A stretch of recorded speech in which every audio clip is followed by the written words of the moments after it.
বাঙালির চিরায়ত প্রথাকে টিকিয়ে রাখতে দক্ষিণের কবিলের আয়োজনে জেলায় তৃতীয়বারের মতো অনুষ্ঠিত হলো নাইর উৎসব।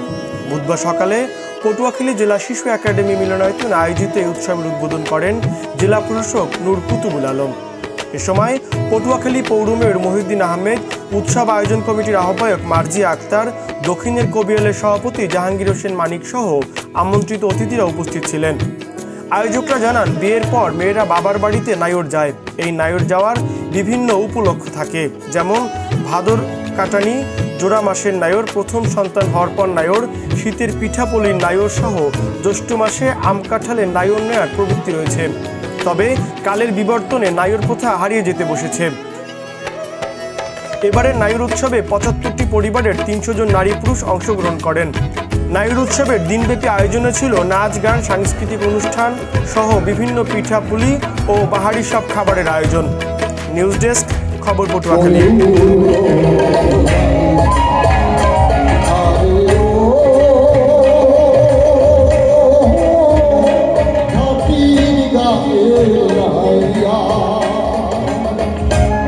ওয়ালটন, সিঙ্গার, র্যাঙ্কস এবং ভিগো ব্র্যান্ডের টিভি ও ফ্রিজ পাবেন একই শোরুমে ইয়েস ইলেকট্রনিক্সে।